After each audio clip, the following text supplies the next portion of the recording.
Hello, citizens of the world. We are anonymous.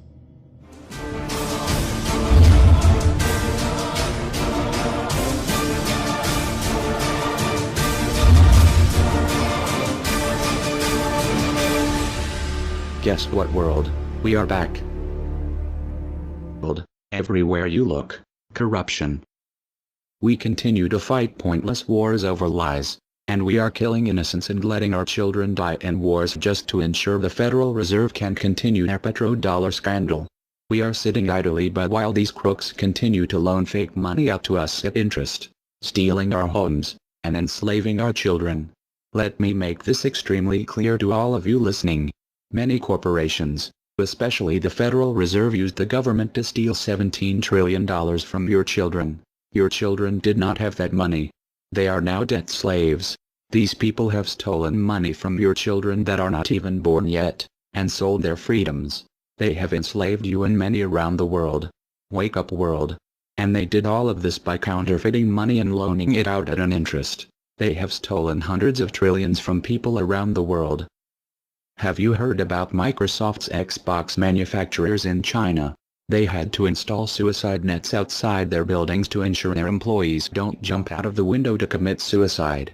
These are the conditions your children in the US will be working under when the debt is soon owed, and it will be owed. It is not a matter of if it will be owed, but it is just a matter of when. And it will happen as soon as the United States economy collapses, which will happen very, very soon. And if you think because you do not live in the United States this does not affect you, you are wrong. And you are next.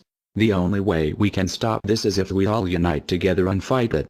People of the US are waking up to the Federal Reserve scandal, and the powers that be are currently afraid of retaliation. And that is precisely why they trying everything they can to disarm us. You know how the media has been saying gun violence has been out of control and at an all-time high. They are not simply twisting the truth here or exaggerating. They are absolutely bold-faced presenting lies to you. First off, realize, gun violence in the United States has always been shockingly low. And gun violence has dropped by 49% in the last 11 years. The already absurdly low gun violence in America has literally dropped in half. In half. The fact they are saying that it is at an all-time high perfect demonstrates how biased the government and the media is. If this doesn't prove to you that they have an agenda, then nothing will. Do you remember how the media keeps repeating that there has been 74 school shootings since Sandy Hook? Those 74 shootings were not even mass shootings like they claim. Most were suicides and none of them even took place at a school. Not a single one. They are presenting lies to you, America. When will you wake up?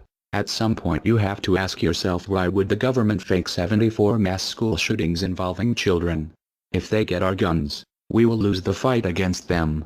And they will take away absolutely all of your freedoms and you and your children will be forever slaves. And don't forget they purposefully put you and your children into that debt.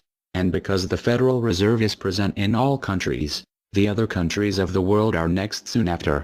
This plan is called the New World Order.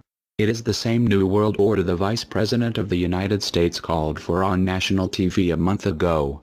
He said we need to strive for and complete the New World Order. This is also the same New World Order President George Bush and President Kennedy said is our country's lifetime goal. And the same New World Order George Bush said on national TV said will happen no matter what we do, and we cannot prevent it. This has all been a long-time plan. The Federal Reserve and their partners want complete control of humanity. We cannot let this happen. They want to rule over us, like kings and queens. And humanity will be forever lost to enslavement by a bunch of tyrants who have publicly admitted they want to kill off the majority of the population so the masses are easier to control. They are going to wipe your bloodline completely off of the earth. He'll tell you the order of things to happen. The enslavement will follow immediately after guns are taken away and you cannot fight back. If they cannot get the guns before the economic collapse, then they will wait until the economy collapses. When the economy collapses, people will be starving. There will be looters and shootings. The government will insist on taking guns away to help, and as soon as the guns are taken away, then we will fall into a complete dictatorship. Do not fall for it. Remember, They are the ones who caused the economic collapse to begin with. This is the same tactic used on Germans and it worked. So expect it. As soon as the economy collapsed and the masses were starving, the German government asked the people to give up their rights and they listened. And then eventually the government was throwing the naked masses into giant burning hot ovens for mass execution. Do not give up your rights. Do not give up your guns. Fight back, as they were the ones who caused the problem. Just so you know, the people who are behind this Federal Reserve scam and New World Order are the same ones who funded Hitler's campaign. Make no mistake, these people are as brutal as Hitler himself, even more brutal. In fact, now we are going to show you some. Assuming America grows some balls and we win, we will need an overall plan. We have come up with a perfect plan. This plan offers extraordinary possibilities. It will make for the most beautiful and free world you can ever imagine. If we are successful, we can leave a much better for our children. A beautiful world. Watch every minute of the rest of the video. Do not skip a single bit of it, as it is all important. If this one video gets out to and can change the world, this is your opportunity to make a difference. Please share this video. What you want with it, get paid for the views. We don't care. Just get the message out there for the world to see. Now sit back and relax, enjoy the movie.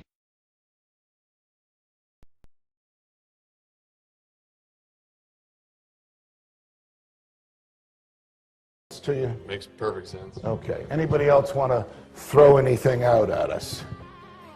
Sir? I think you're an anarchist and you don't know it yet.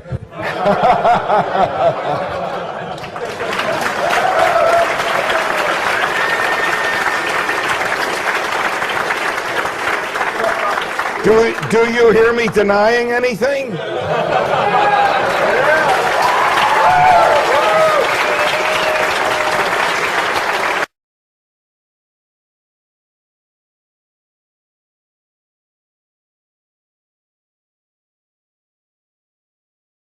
Many people, when they hear the word anarchy, think of chaos and mayhem. So they assume that an anarchist must be in favor of disorder and violence. That is the complete opposite of the truth. Most objections and complaints about the anarchist or voluntarist philosophy are not actually about the philosophy itself, but result from people misunderstanding what the philosophy is all about. To illustrate a few points, we will use the example of two fictional islands. Authoritania, where there is a ruling class or government, and Anarchia, where there is no ruling class of any kind. We will use these islands to examine several common misconceptions about anarchism. Lots of people think anarchy means every man for himself, or survival of the fittest, or the absence of any social cooperation or organization. They think that anarchy means everyone has to be self-sufficient. This comes from the false assumption that some kind of government is necessary for any organization to occur. Whether it's part of a republic, a democracy, a kingdom, or a dictatorship, a ruling class issues orders called laws and punishes anyone who disobeys them. That is not cooperation. That's domination. It's one group forcing its will on another. Authoritarianism can be used to force people into organized patterns, but that does not mean that people are incapable of organizing their activities without being forced. The most productive and useful examples of organization that we see today are anarchistic in nature. No one was forced to build the grocery store you go to. No one was forced to produce or sell anything in it. Everyone involved in the vastly complex operation of growing your food, transporting it, displaying it in the store, and selling it to you, everyone involved participates voluntarily, working in exchange for money. You and all the other store customers choose freely which store to go to and what to spend your money on. This purely voluntary arrangement allows for an amazingly complex degree of organized cooperation without anyone being coerced to participate. In contrast, under government, a very small group of people comes up with an idea and forces everyone else to participate in it and provide for its funding with tax dollars. In the authoritarian version of a supermarket, the ruling class would tell people what to produce and how much, what prices to charge, and they would tell customers what they must buy and what they must pay. Anyone who did not comply with the centralized master plan would be punished in some way. That is how government does things. Which one of these would you prefer?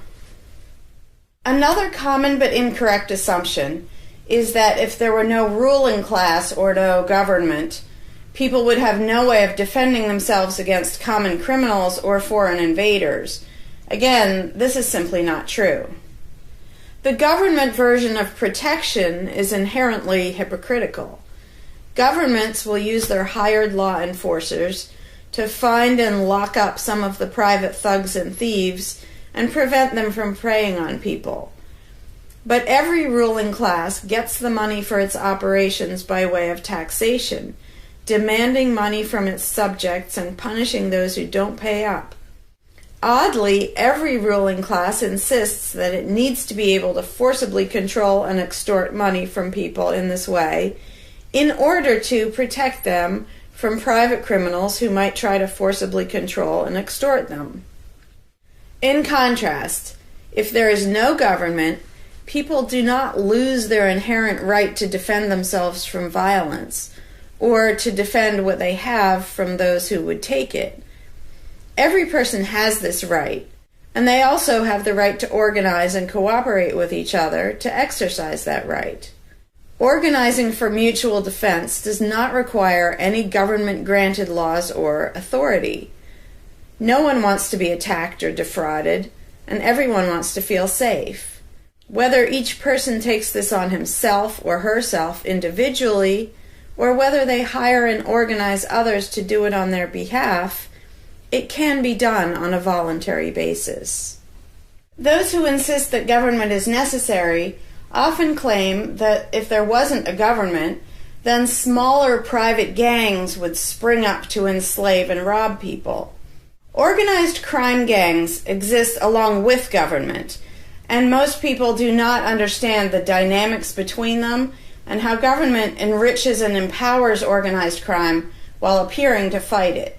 Black markets enrich organized crime, and money allows them to buy government protection. There's no reason to think they would do as well in an environment of freedom, where they would have fewer ways to make money and would be up against both individual and organized armed citizens. A criminal gang that's recognized as such has far less power than a gang whose aggression is perceived to be legitimate and proper. And that's the gang we call government. When thuggery is called law enforcement, and thievery is called taxation, and self-defense is called crime and terrorism, then even the widespread ownership of firearms can't do much to stop the aggression. Imagine a private gang trying to do the things that government does without the aura of authority, and imagine how a well-armed population would respond to this. The gang would fail quickly and dramatically.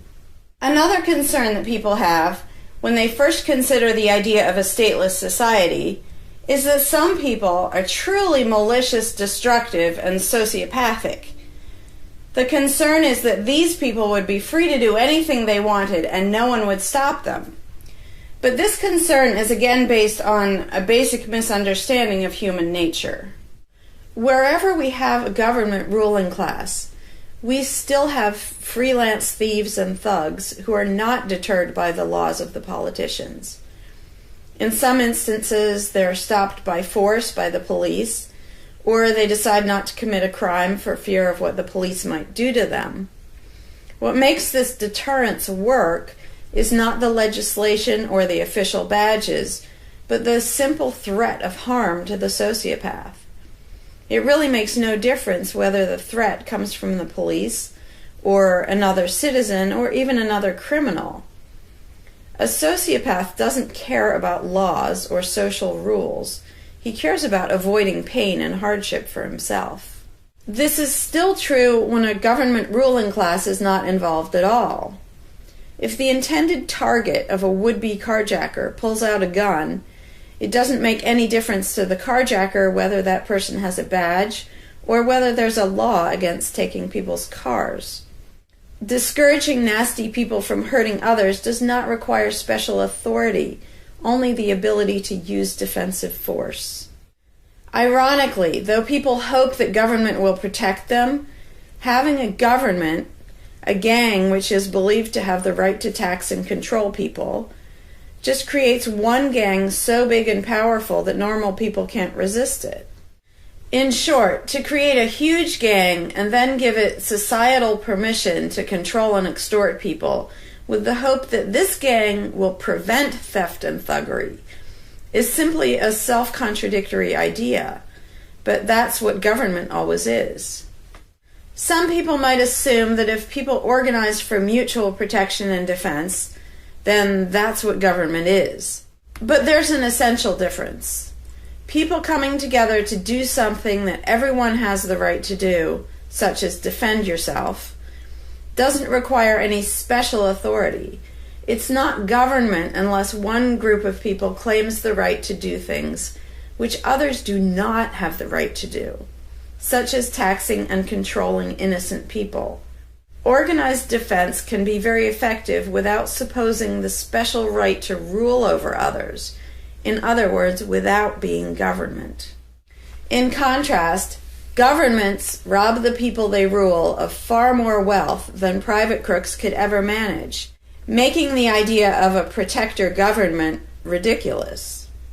Another common objection to the idea of a stateless society is the notion that, if not for a group of lawmakers telling the rest of us how to behave, we would all behave like stupid, irresponsible, violent animals. This claim implies one of two things. Either we normal people have no idea what is right and wrong unless and until politicians tell us, or the only reason we want to do the right thing and coexist peacefully is because politicians told us to.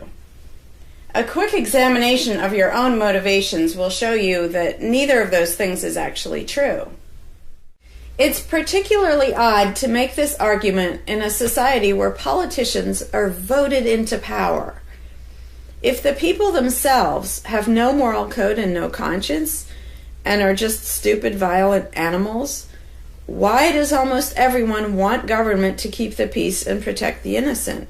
Would a population of vicious, heartless, evil people try to elect good people to keep the evil people in line?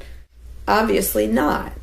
The goodness and the desire for order and peace comes from us, not from the lawmakers we vote into office. The same holds true of everything that government does. If people are so short-sighted and selfish that they can't be trusted to voluntarily organize and raise money for whatever they deem important, then how can those same people be trusted to decide who should be in power? The implication is that the average person can't be trusted to run his own life, but can be trusted to choose someone to run other people's lives. Government is really not a civilizing influence. It's actually an uncivilizing influence. People who would never personally rob their neighbors constantly use the government to do it for them by way of taxation. People who would never dream of trying to control minute details of their neighbors' lives think it's just fine to vote for politicians to do it instead. Government gives everyone the opportunity and encouragement to rob and control other people without risk. So government, rather than serving as a check against the imperfections of our nature, instead drastically amplifies our greed, irresponsibility, and malice towards other human beings by giving us a legally acceptable and risk-free way to interfere with the lives and choices of our fellow men and women. Government brings out the criminal and busybody in everyone. In contrast, in the absence of a ruling class, people would lose their ability to ask lawmakers to interfere with their neighbors' lives. And we would not have law enforcers who could avoid responsibility for evil deeds by claiming that they were just following orders. Throughout history, far more theft, assault, oppression, and even murder has been committed by those acting on behalf of a supposed authority than by anybody else. Even basically good people, when they believe in government, will condone things or do things which they know would be wrong if they did them on their own. Most people know that theft and assault are bad, but they imagine that controlling their neighbors and forcing them to spend their money on things they don't want is perfectly moral and legitimate when it's done by way of the political process. Wrong becomes right when it's called taxation, legislation, regulation, and war. Anarchists know better. They know that human society will never be perfect, but it would be a whole lot better if evil deeds were committed only by genuinely nasty, sociopathic people, rather than being committed wholesale by basically good people who think that violent aggression is okay when it's called law enforcement. The fundamental principle of voluntarism is very simple. It's wrong to initiate violence against any other person, regardless of badges, laws, or alleged authority. The only time the use of force is justified is to defend against aggression. Almost everyone understands this on a personal level, but they've been taught that this basic rule of social living does not apply in the game of politics and government. Most people already know how to get along with others, and most people want a peaceful and just society. Our morality doesn't come from politicians making laws. Our ability to organize and cooperate doesn't come from the ruling class. When people escape the belief in government, they don't suddenly turn into violent animals. Our inherent right to defend ourselves and our ability to defend ourselves is not served by government. In fact, it's threatened by government more than by anything else. Ruling classes do not produce peaceful coexistence, but rather perpetual conflict and violence. Our belief in government authority takes our compassion, virtue, and good intentions and turns them into power for people who crave power and riches. Of course, the people who benefit most from the political racket will put a good spin on the system and do their best to convince people that it's a social necessity. But ask yourself this: have the thousands of laws, regulations, and taxes imposed on you by politicians made you a better person? Have they made you more productive or more caring? Is the world better off with the politicians taking your money and telling you how to live your life? Or do you think it might have been better off if you'd been allowed to spend your own money and make your own decisions? Is society really best served by a small class of people forcefully imposing a centralized master plan on everyone else? Can the orders and threats of a ruling class make the world what it should be? Or would society be better served by human freedom and respect for individual rights, by voluntary cooperation and peaceful organization? If this second option sounds better to you, maybe you should learn more about anarchism. Some people dismiss anarchism as a utopian idea that would only work if everyone were generous and compassionate. Obviously, everyone is not generous and compassionate all the time. But these people need to look at the other side of the coin. If people are too stupid, greedy, and malicious to be free, aren't they too stupid, greedy, and malicious to be trusted with power over others? Whether people are inherently good, bad, or some of each, giving a person power over others is not going to make that person better. In fact, power has historically been known to corrupt people and make them worse, whereas the discipline imposed by the equal freedom of everyone else brings out the best in human nature. Most people today think that we need some form of government because they mistakenly believe that obedience to authority makes us all more civilized, moral, and peaceful. In reality, it has always done exactly the opposite. Everyone knows that governments can be corrupt, abusive, inefficient, counterproductive, even tyrannical. But most people assume that the way to fix that is to get the right people into power. People have spent centuries trying to create a good society using different kinds of ruling classes, different legal structures, different ways of choosing the rulers, and so on. But every governmental construction has resulted in freedom and riches for some, and oppression, violence, and poverty for others.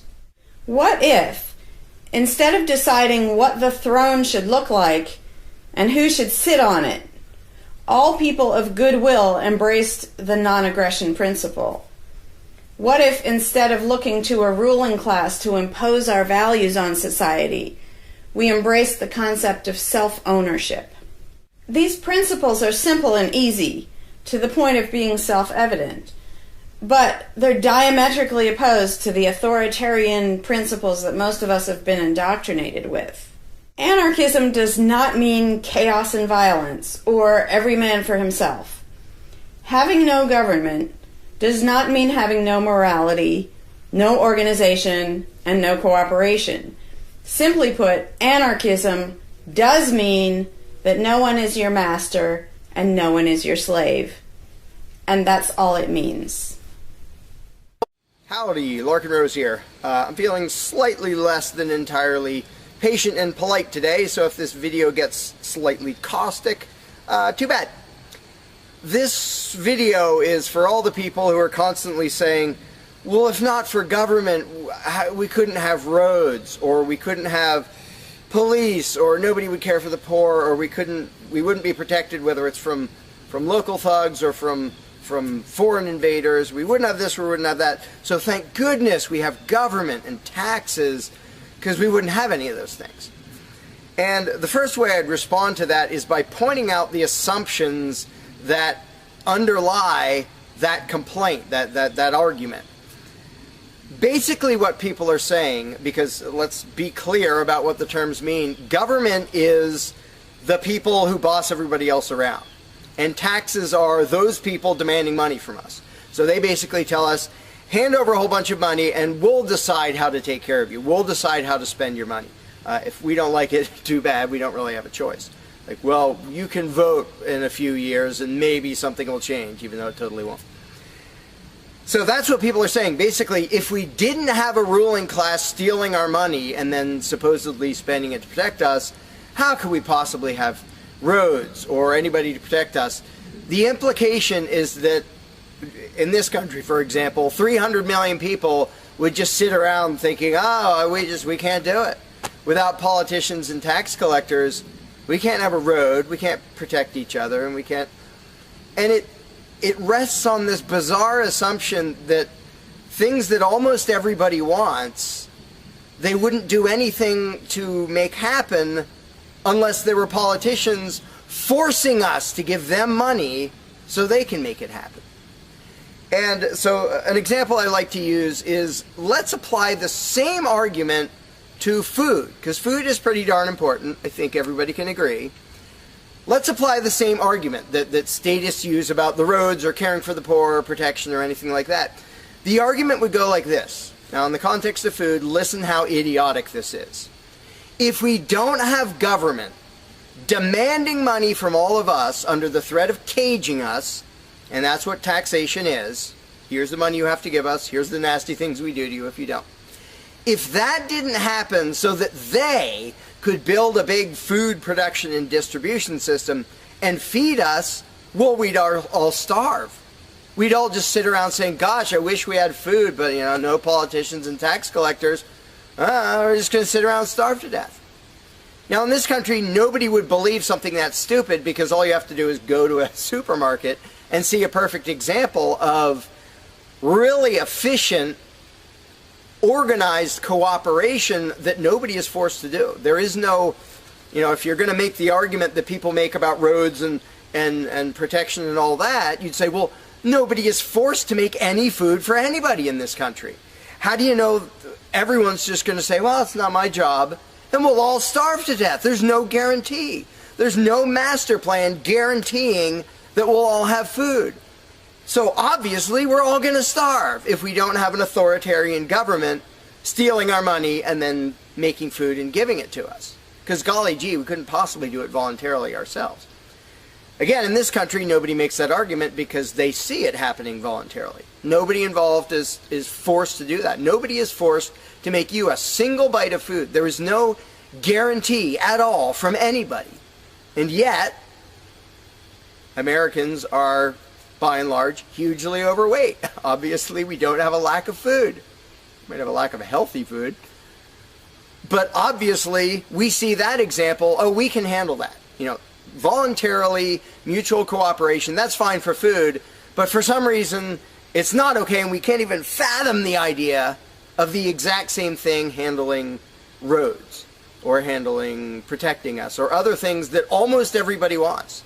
So there's, in the question, is this bizarre assumption that everybody will sit around really, really, really wanting something, but because there aren't politicians bossing us around and stealing our money, well, how could we possibly do it? And one of the most common things is, who will build the roads? Which is amazingly stupid to me. Just amazingly stupid. I have here in my pocket a little tiny thing. With this little tiny thing, I can be most places in this country and call people all over the world.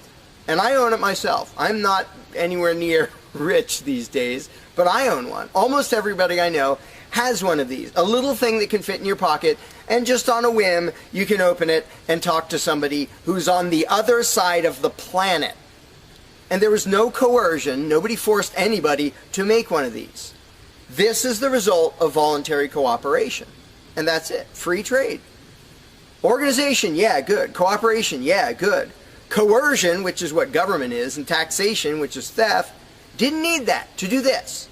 So what these people are telling me, oh, we wouldn't have roads if we didn't have government, is that somehow free individuals, relatively free, interacting voluntarily can make it so I can talk to almost anybody in the world on a little thing that fits in my pocket on a budget that is not a very good budget at the moment, but I still have one of these. That freedom, not authoritarianism, can supply me with this, but freedom cannot achieve a flat place. Because that's what a road is. It's a flat place. From here to there, because we have these machines that take us from here to there. By the way, we don't have those machines because of government. We have those machines because of free enterprise and voluntary interaction and cooperation. The idea that freedom can make a car but can't make a flat place is just idiotic. You really think we can't make a flat place? And so I ask people, and they say, well, who will build roads? Are you really telling me that you really and truly think that if government fell off the face of the earth, 300 million people in this country, 7 billion if you want to include the whole planet, would sit around in their houses thinking, golly, I wish I could go visit Fred, but I can't because there's not a flat thing from me to him, and I don't know how to do it. And the other 300 million or 7 billion people, we can't possibly do it because there aren't any politicians and tax collectors. If they were here, we could do it. If they were here to boss us around and steal our money and really inefficiently build a flat place, then we'd be set. Then I'd be comfortable and I could be confident that I could get places. I could visit Fred, I could go shopping, but now we're all going to sit in our houses wishing we could go to the corner store, but we can't because, golly, how could we possibly make a flat place from here to there? We can make these, where you can talk to anybody in the world. We can make machines that you drive around in, but no, we couldn't possibly make a flat place. And when people say, well, who will build the roads? The first answer is the same damn people who do it now. Politicians and tax collectors don't build the friggin' roads. Have you ever seen one out there? No, you haven't. They steal our money, waste most of it, do all their corrupt games, and then they pay other people. Here's an idea. How about if we pay those other people who actually build the stinking road? And the fact that that doesn't occur to people is a great indication of how well indoctrinated people are by the rulers who will perpetually tell us, you can't organize anything, you can't achieve anything, you can't do anything unless we are here to force it on you. And it's, again, there are a zillion examples, whether it's caring for the poor or protection or roads, obviously. where most of the population will say, I'm really concerned that poor people won't be taken care of, which means most of the population wants people in need to be taken care of. And if we didn't have politicians stealing our money, how would it happen? Here's an idea. Take some money out of your pocket and give it to one of the people that you think needs help. Why would you not comprehend that, but you would comprehend some guy 1,000 miles away passing a law to send an armed thug to take your money, to waste 90% of it, and then give a little bit to somebody who may just be defrauding the system or may actually need it? And the amount of indoctrination required to make people even ask these questions of how could we possibly do this without government? What do you think government adds to the equation? It doesn't add any resources. It doesn't create anything. Everything it gives away, it steals from us first, by way of taxation. It doesn't add any skills. It doesn't add any knowledge. The people who are here would still be here if the institution of government fell over. We have all the know-how, we have all the resources, all the technology. The only thing it adds is one group that's imagined to have the right to violently assault and control and extort everybody else. So what the question really means is, how could we have a road, or how could I help that poor, or how could that poor person be helped, or how would anybody protect us if there wasn't a gang of thugs with permission to violently control and rob us? And when you recognize that that is literally what the question means, you already see how utterly idiotic it is. And it's completely the result of authoritarian statist indoctrination. Nobody would come up with that on their own. And you obviously don't see that with the example of food or cars or cell phones or anything else. Nobody says, we won't be able to talk to each other unless there's a gang of thugs that's allowed to boss us around and steal our money. And just economically, how stupid do you have to be to think that's a good idea? Here are your choices. Let's do this. I'll give you these two choices for how you will be fed from now on. Either you can go spend your own money wherever you want. You can go to the supermarket or the local this or the local grocery, whatever you want. You can go decide what you want, and they'll tell you the price. You decide what you're going to buy and how much. And you can go to different places and you can shop around and you can do all that. That's option number one. But let me warn you, option number one does not give any guarantee that you will be fed. There's no master plan forcing people to feed you. So, oh my gosh, you better be really scared of that option, despite the fact that you can do it day after day and it works really darn well and feeds pretty much not only this country, but with a massive surplus. So that's option number one that apparently statists are scared of. Option number two is politicians will take as much money of yours as they decide to take. Then they will decide what, if anything, they will buy with that money in terms of food to give to you, to feed you. Do you really think that will serve you better, that will feed you better? Yeah, I'm much more comfortable that I'll have I'll be fed, I'll be secure, everything will be okay. If a gang of thugs who doesn't really care about me steals my money and then decides what, if anything, to give me back from what they stole. But that is implied in the question, whatever you put in the blank. How are we going to have blank if not for government?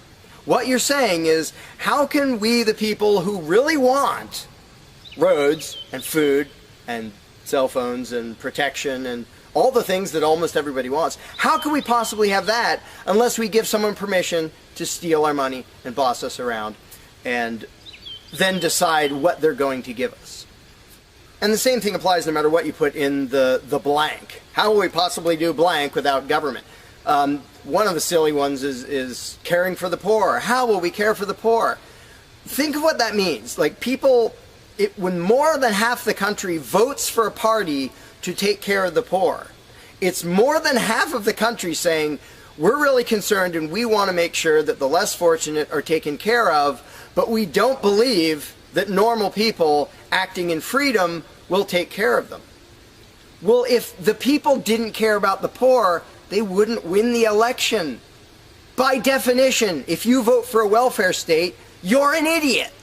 Because either people are heartless bastards and you're going to lose, or people are compassionate and giving and you don't need to win. Just give them your stinking money. But people play the game, and that's the Democratic Party lives off of the idiotic notion that you're all so heartless that you should vote for us to steal your money to give to the poor. And half the country falls for it. Yeah, we're all so heartless that we voted you into office for the specific purpose of taking our money to help the less fortunate. That's just freaking brilliant. How about if half the country just gave their stinking money to the less fortunate? And then the less fortunate would all be rich, because it would be 1 trillion times more efficient than the government version of welfare ever is. Also, it would be actual charity instead of mass theft and corruption and fraud and all that fun stuff. But what takes the cake, the ultimately insane thing, whatever you put in that gap, how can we have blank without a parasitic ruling class and a bunch of hired thieves? It's just a stupid question, but it's extra super stupid when what's in the blank is, how will we be protected? Who will protect us from thieves and robbers if we don't have government? It's the most idiotic question. It's also the most frequent question from statists. So here's what the question literally means. If we don't give a certain gang of people permission to violently control us and take our money under threat of putting us in a cage, who will protect us from people who might commit aggression against us and take our money? Wanting government for that is exactly as brilliant as saying, we have to have a carjacker in our town, otherwise somebody might steal our cars. Government is an appointed thief. If you don't think taxation is theft, first of all, you're a really well-trained slave. Second of all, try not paying, see what happens. See if they say, oh, it's quite all right. Or if they say, no, you're going to pay, or we're going to take your stuff, or eventually we'll put you in a cage. And when people say, that's not theft, because we get something back. Learn to think. And I use this example all the time, and all I ever get is stupid looks from statists in response. If I robbed you at gunpoint of $100, and the next day I gave you a sandwich, and you said, what? I said, hey, now everything's fine, because you benefited. I gave you a service. I gave you lunch, so that retroactively makes it okay that I robbed you at gunpoint. Would you buy that argument? No, you'd say, that doesn't make it okay. I don't care that you gave me a sandwich. And yet every statist makes the exact same argument when it comes to government. Well, we get some stuff for it after they demand our money under threat of violence and putting us in a cage. Then we get services or goods. And we don't get what we asked for, and we get lots of things we didn't ask for. But we kind of get something, and that retroactively makes it okay for them to say, give us this much of every paycheck you make, or we're sending men with guns to take your property. And the slaves justify their own enslavement. I'm proud to pay my taxes. I'm proud to get robbed by a parasitic ruling class and get a little bit back and feel good about it. Like, not only is that legitimate and justified, but I feel proud that I let myself get robbed by a bunch of crooks and parasites. But again, the ultimate thing is protection. When people say, who will protect us from aggressors and thugs and thieves if we don't have a government? Even though what government is, by its very nature, is a gang of aggressors and thugs and thieves. They issue commands. Every law they pass is a command backed by a threat of violence. You have to do this. You're not allowed to do that. Here are the nasty things we will do to you if you get caught disobeying. I mean, everybody knows that, even though they don't usually say it in terms that blunt and honest and accurate. But to say we need taxes to be protected is as stupid as you can get. It's saying we need theft to avoid theft. And the fact that people are trained to use different words so that this theft sounds okay. It's legalized, it's taxation, and we voted for the people who robbed us. Like, we got to elect our local carjacker, and that means he represents us when he demands our car and points a gun in our face. He's serving us as he steals our car, because he's going to use that car and sell it and make money to make sure nobody else steals our car. That is the essence of government. And the fact that you have hundreds of millions of victims of that scam vehemently defending it and saying, I'm not going to give that up. I don't want to give up government. Who would protect us? I don't want to give up the biggest aggressor on the planet, the biggest thief on the planet. Look at your tax bill and see how much private crooks steal from you.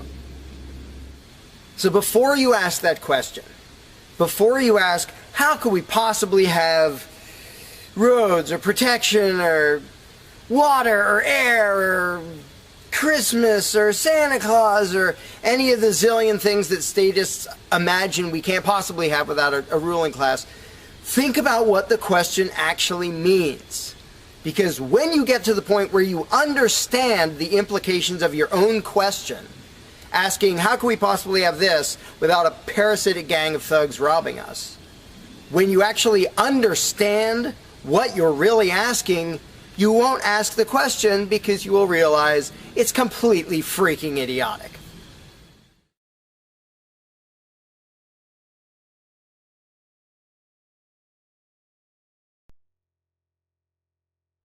Hey, Larkin Rose here. One of the first things that people are concerned about when they start thinking about a society without a ruling class is, well, what happens to the nasty people?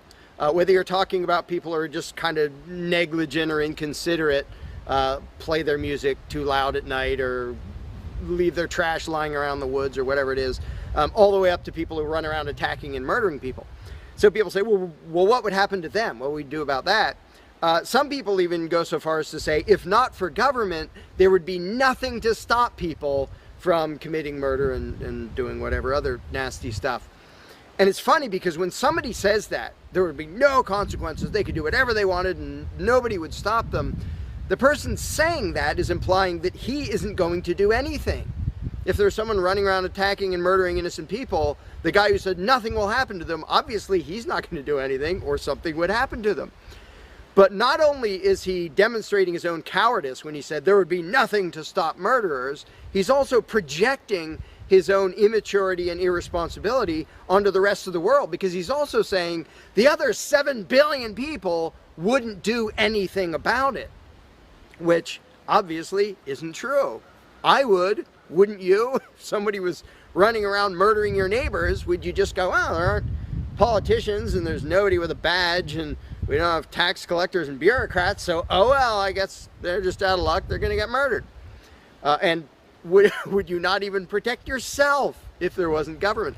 Obviously, lots and lots of people, all the sane people, would do whatever they could to protect themselves and defend the innocent. So to say nothing would happen is just really bizarre. And it comes from having a mentality basically of a little kid in a classroom, where the teacher walks out of the room and the kids are just sitting there. We don't know what to do. No authorities telling us what to do.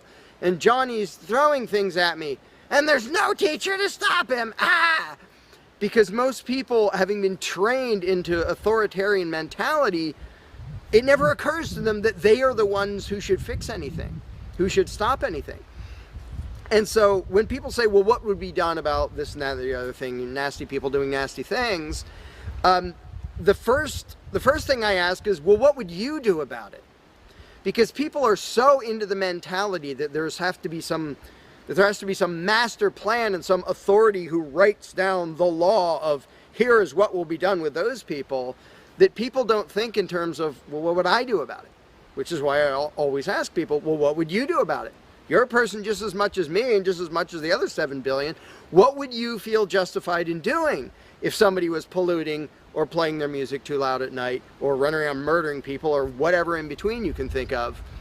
Any nasty thing, what would you feel justified in doing about it? Because there's a very basic rule of being a moral human being, which is if it would be wrong for you to do something, don't ask anybody else to do it. And the rule is so simple, so self-evident and obvious that most people will go, well, duh, of course. Trouble is, nobody in the world who believes in government abides by that rule. Nobody. I don't care if you're a constitutionalist, Democrat, Republican, fascist, communist, anything, any kind of statist. There is nobody who believes in government who abides by the most basic rule of morality, which is if it's wrong for you to do something, don't ask somebody else to do it. Because every single candidate, every party, every government always does things that the voters know they themselves have no right to do. And to say something like, well, I'm voting for the guy who's going to tax you less. Well, do you have the right to rob me a little bit less than the other guy? No, you don't. So telling me that, well, somebody was going to rob you more, but I voted for the guy to rob you a little bit less, you are still violating the basic rule of being a human being. If it's wrong for you, don't ask somebody else to do it. Well, that's kind of the second basic rule, the first one being the non-aggression principle. And they actually go together quite well. But when people are in the mindset that there's going to be some major centralized plan to deal with whatever, polluters or people who play their music too loud or murderers or whatever else, they have to get out of that mindset. They have to start to think that maybe they are among the people who have to do something about it. So instead of saying, what will be done about such and such, well, what will you do about it? What should I do about it? And this doesn't magically make all the problems go away, but the actual practical challenge of dealing with most disputes is trivial compared to the challenge of getting people to think like responsible adults, where they start to think, well, maybe it's up to me. And a while back I did little events called Escaping the Myth, and one of the little mental exercises I did with these little groups of people is, imagine we're on an island and we're it. There's no government, there's no authority, there's nobody with a badge, and one of us is running around stealing stuff from other people. He's not killing anybody, but he's stealing stuff. What are we going to do about it? We normal people. There's not a legislature, there's not 911 to call, there's nobody with a badge, it's just people. And so with that specific example, I would ask people, so what do we do? And just off the top of their heads, everybody comes up with solutions that are way better than what government ever does. First of all, every government solution is, all right, step one, I get to rob everybody. That's the government solution. Well, we're going to tax everybody so we have the resources to stop that other robber. Well, in the island scenario, nobody is stupid enough or insane enough to start with that, to say, well, let's see, so somebody's stealing our stuff. Okay, first, I get to rob all of you so that I have the resources to protect you from him. Nobody is that insane. Everybody is insane enough to believe that who believes in government. And I did for many years. I was stupid enough to actually think that it was rational and moral to advocate mass extortion in order to protect people. And that's just stupid. So I just believed something insanely stupid for a very long time. Most of the world still believes that. But in a setting where people are put on the spot and they're responsible for what happens, they don't do that. They don't say, well, I get to boss everybody around and take their money. Nobody does that. So to me, the challenge is not even coming up with specific solutions to every imaginable dispute or problem, which I don't pretend to know how everything's going to turn out. And I don't intend to be emperor of anarchy. I'm not going to be in charge of the world. But getting people to the mindset where it's up to them, where there's just people, we're it. No legislatures, no people with badges, no authority, we're just people. Suddenly people are way better at solving problems and making things work. One good example is when there's a disaster. Unfortunately, sometimes it takes a horrendous event to bring out the best in people. And it brings out the worst in some people too. But when people say, whoa, my neighbor's house is floating away, I'm not going to wait for FEMA. I'm not going to dial 911. I'm going to jump in a boat and go save him. Because suddenly it's on me. Suddenly I'm the one who has to do something. And when it occurs to people that they're the ones who have to do something, and unfortunately, usually that only happens in a complete disaster area, when it occurs to people and they suddenly take on the responsibility and start to think like adults, their solutions are generally a lot better than any government solutions, and ever are. But to get to that mentality, people have to shift from the authoritarian mindset to the mindset of a self-owning individual who realizes there is nothing above me. There is no magic unicorn who's going to come to save the day, who's going to come save me from polluters or somebody playing their music too loud or murderers or whatever it is. It's just us. And if we realize that, then first of all, people would stop asking me, well, without a government, how would this be handled? As if I'm going to be in charge. I don't freaking know. What would you do about it? I can tell you what I would do about it. I could tell you what I might suggest, what I might predict, but who cares? I'm one of 7 billion people. I'm not going to be in charge any more than you are. So it's really a mental exercise that people have to think over in their own heads with their own moral codes instead of waiting for some outside answer. And it's why I don't usually get into those discussions of, well, here's my plan for how to deal with this and that and the other thing, because my plan doesn't matter. My plan will not be the best plan for any problem you can come up with. There will be a million people with better plans than whatever I could come up with. So don't ask me to describe how you are going to fix problems. I don't freaking know. And you can see the mind shift in people when they grasp that they own themselves and they suddenly realize, oh, okay, well, yeah, there are things we can do to settle disputes, to protect ourselves from attackers, to do this or that or the other thing. But the first step is just grow up. Stop thinking it's somebody else's business to make the world work. Well, how will the poor be cared for? I don't know. What are you going to do? Well, how will we be protected from this? I don't know. What are you going to do about it? And it is inconvenient. It's inconvenient to be a free person where you can't just be a kid in a classroom whining to the teacher to save the day and fix everything and make everything work, where you actually have to be a responsible adult. And that's one of the main reasons why people like the belief in authority, because then they can live with the lie that all they have to do is obey and do as they're told and everything will be okay. First of all, no, it won't be okay. Second of all, you're not even being a human being. You just threw your free will out the window and became somebody's slave in the hopes that that would help humanity. It doesn't help humanity for you to be a slave. It doesn't help humanity for everybody else to be a slave. It does help humanity for you to start thinking as an adult, responsible human being who owns himself and who accepts that it is your responsibility to figure out how to make the world work.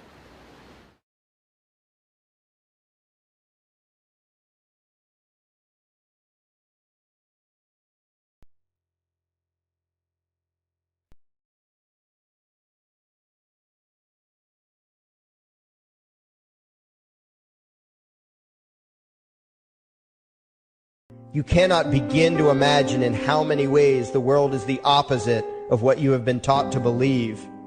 You see the guy who sells drugs to willing customers so he can feed his family as the scum of the earth, while you see the hypocrite who gives away stolen money in the name of government as a saint. You see the guy who tries to avoid being robbed by the federal thugs as a crook and a tax cheat, but see as virtuous the politician who gives away the same stolen loot to people to whom it does not belong. You see the cop as a good guy when he drags a man away from his friends and family and throws him in prison for 10 years for smoking a leaf. And you see anyone who defends himself from such barbaric fascism as the lowest form of life, a cop killer. In reality, most drug dealers are more virtuous than any government social worker, and prostitutes have far less to be ashamed of than political whores, because they trade only with what is rightfully theirs, and only with those who want to trade with them. The upstanding, church-going, law-abiding, tax-paying citizen who votes Democrat or Republican is far more despicable and a bigger threat to humanity than the most promiscuous, lazy, drug-snorting hippie. Why? Because the hippie is willing to let others be free, and the voter is not. The damage done to society by bad habits and loose morality is nothing compared to the damage done to society by the self-righteous violence committed in the name of the state. You imagine yourselves to be charitable and tolerant when you are nothing of the sort. Even the Nazis had table manners and proper etiquette when they weren't killing people. You think you're good people because you say please and thank you? You think sitting in that big building on Sunday makes you noble and righteous? The difference between you and a common thief is that the thief has the honesty to commit the crime himself, while you whine for government to do your stealing for you.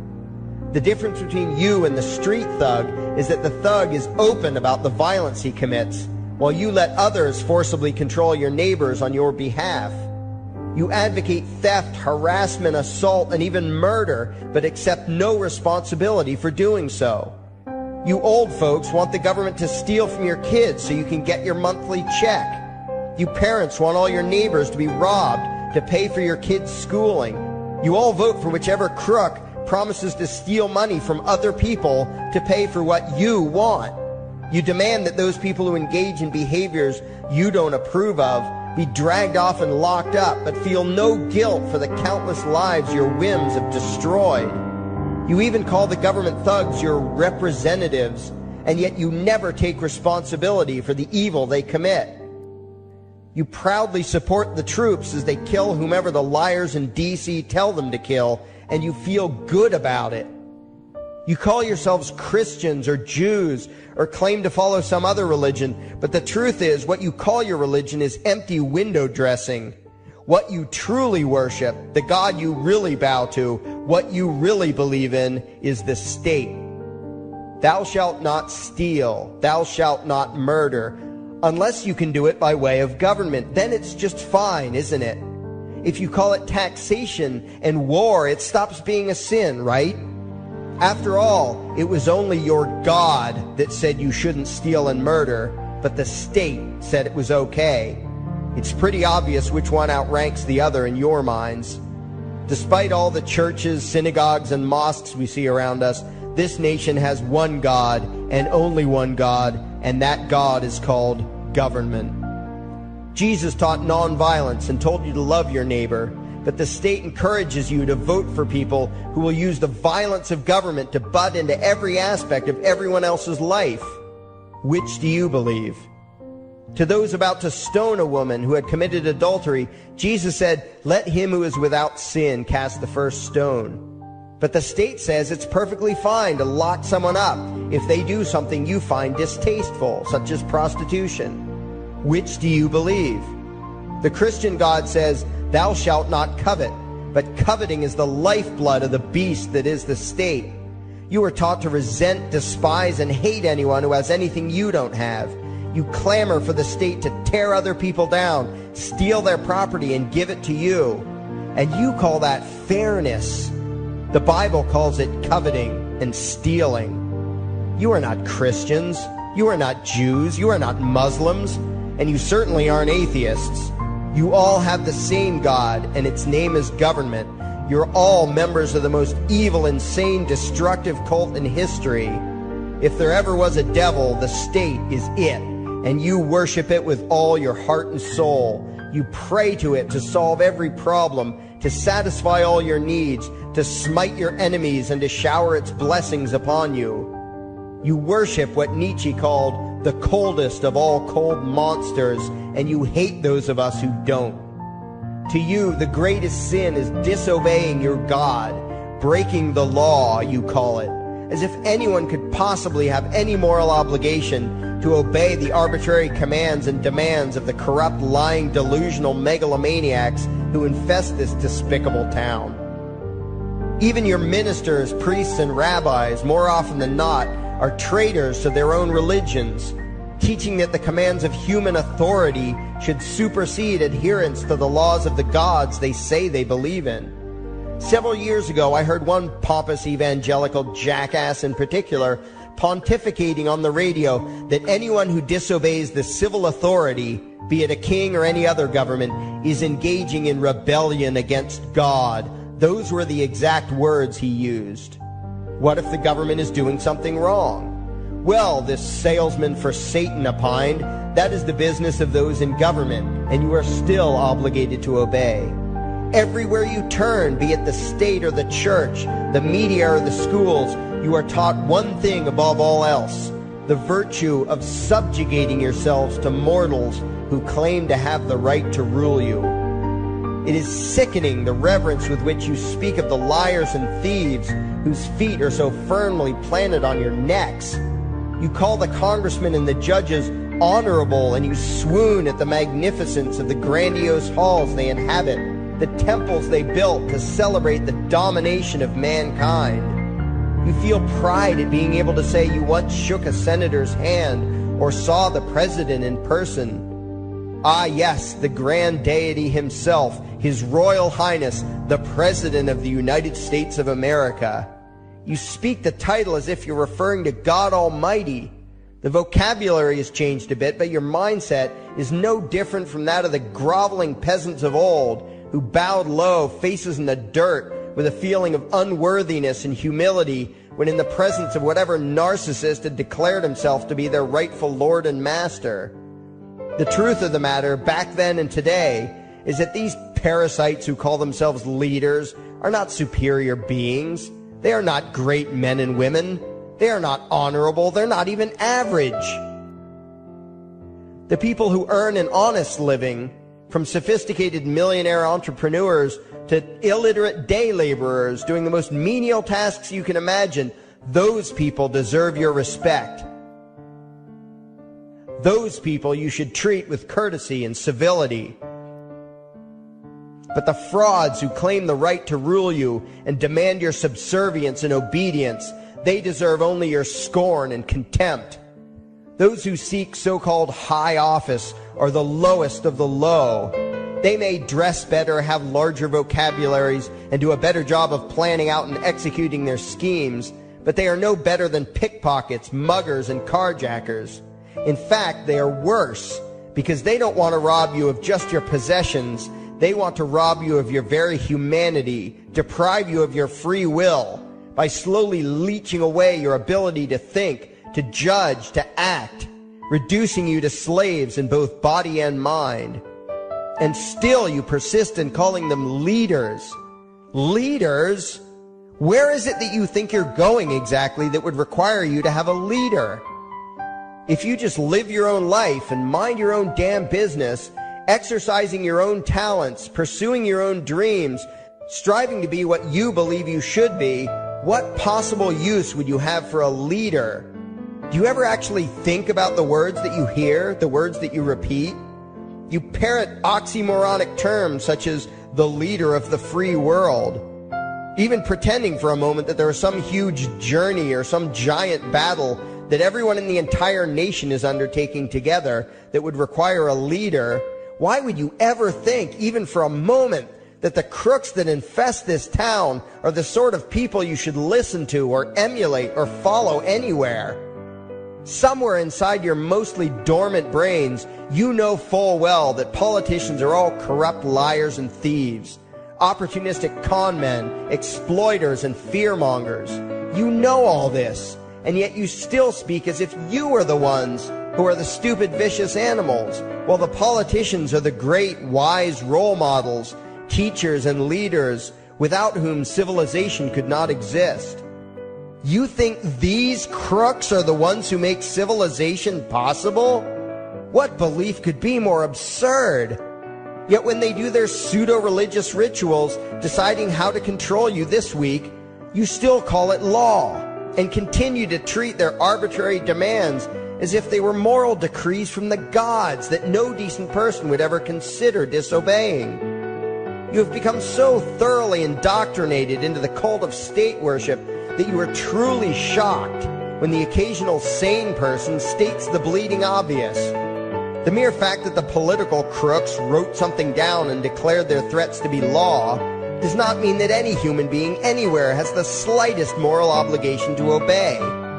Every moment of every day, in every location and every situation, you have a moral obligation to do what you deem to be right, not what some delusional bloated windbag says is legal.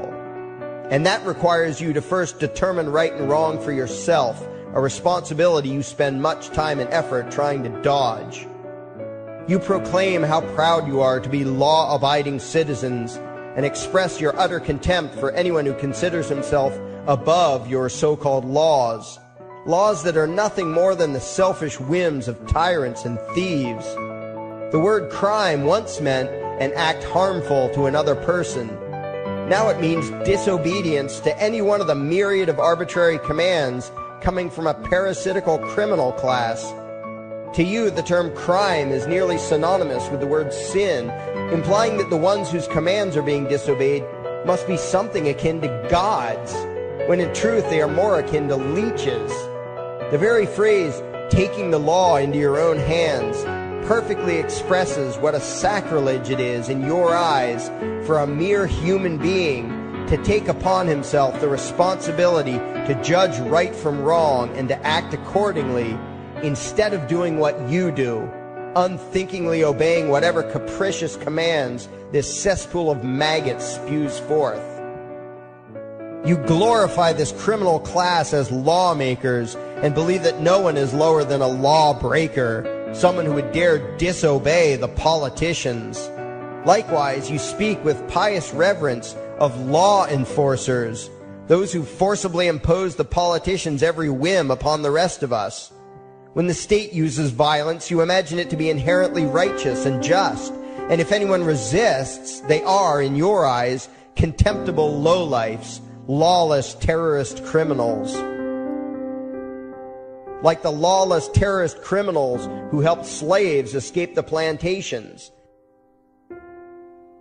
Like the lawless terrorist criminals who helped Jews escape the killing machine of the Third Reich. Like the lawless terrorist criminals who were crushed to death under the tanks of the Red Chinese government in Tiananmen Square.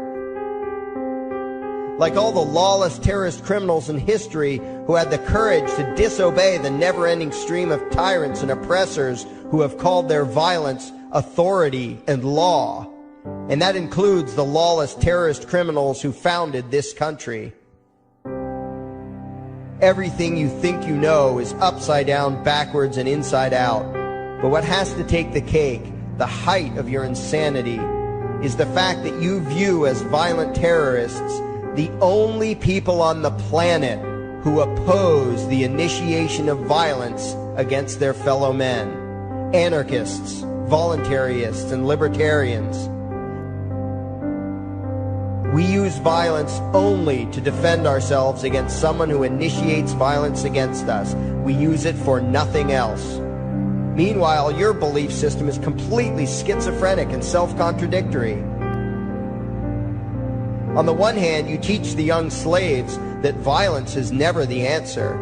Yet out of the other side of your mouths, you advocate that everyone and everything, everywhere and at all times be controlled, monitored, taxed, and regulated through the force of government. In short, you are teaching your children that the masters may use violence whenever they please, but the slave should never resist. You indoctrinate your children into a life of unthinking, helpless subservience. You are putting the chains around their little necks and fastening the locks tight. And worst of all, you feel good about it. Out of one side of your mouths, you condemn the evils of fascism and socialism and lament the injustices of the regimes of Hitler, Stalin, and Mao. While out of the other side of your mouths, you preach exactly what they did. The worship of the collective, the subjugation of every individual to that evil insanity that wears the deceptive label, the common good. You babble on and on about diversity and open-mindedness, and then beg your masters to regulate and control every aspect of everyone's lives, creating a giant herd of unthinking conformist drones. You wear different clothes and have different hairstyles, and you think that makes you different. Yet all your minds are enslaved to the same club of masters and controllers. You think what they tell you to think and do what they tell you to do while imagining yourselves to be progressive, thinking, and enlightened. From your position of relative comfort and safety, you now condemn the evils of other lands and other times while turning a blind eye to the injustices happening right in front of you. You tell yourself that had you lived in those other places, in those other times, you would have been among those who stood up against oppression and defended the downtrodden. But that is a lie. You would have been right there with the rest of the flock of well-trained sheep, loudly demanding that the slaves be beaten, that the witches be burned, that the nonconformists and rebels be destroyed. How do I know this? Because that is exactly what you are doing today. Today's injustices and oppressions are fashionable and popular, and those who resist them, you tell yourselves, are just malcontents and freaks, people whose rights don't matter, people who deserve to be crushed under the boot of authority. Isn't that right? You bunch of spineless, unthinking hypocrites, look in the mirror. Take a good look at what you imagine to be righteous and kind. You are the devil's plaything. The crowds of thousands wildly applauding the speeches of Adolf Hitler, that was you. The mob demanding that Jesus Christ be nailed to the cross, that was you. The white invaders who celebrated the wholesale slaughter of those godless redskins, that was you. The throngs filling the Colosseum, applauding as the Christians were fed to the lions, that was you. Throughout history, the perpetual suffering and injustice occurring on an incomprehensible scale, it was all because of people just like you. The well-trained, thoroughly indoctrinated conformists, the people who do as they're told, who proudly bow to their masters, who follow the crowd, believing what everyone else believes and thinking whatever authority tells them to think, that is you. And your ignorance is not because the truth is not available to you. There have been radicals preaching it for thousands of years. No, you are ignorant because you shun the truth with all your heart and soul. You close your eyes and run away when a hint of reality lands in front of you. You condemn as extremists and fringe kooks those who try to show you the chains you wear because you don't want to be free. You don't even want to be human. Responsibility and reality scare the hell out of you, so you cling tightly to your own enslavement and lash out at any who seek to free you from it. When someone opens the door to your cage, you cower back in the corner and yell, "Close it, close it." Well, some of us are finished with trying to save you. We've wasted enough effort trying to convince you that you should be free. All you ever do is spout back what your masters have taught you, that being free only leads to chaos and destruction, while being obedient and subservient leads to peace and prosperity. There are none so blind as those who will not see. And you nation of sheep, would rather die than see the truth.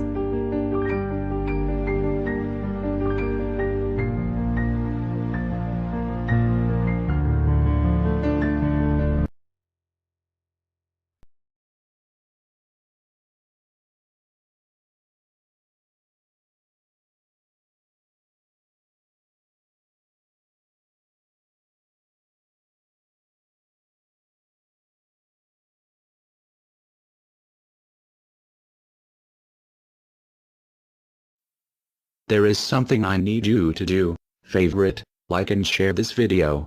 Now that you have done that, go to your browser add-ons, download YouTube Video Downloader, come back to this video and save the video to your computer and upload it your YouTube channel.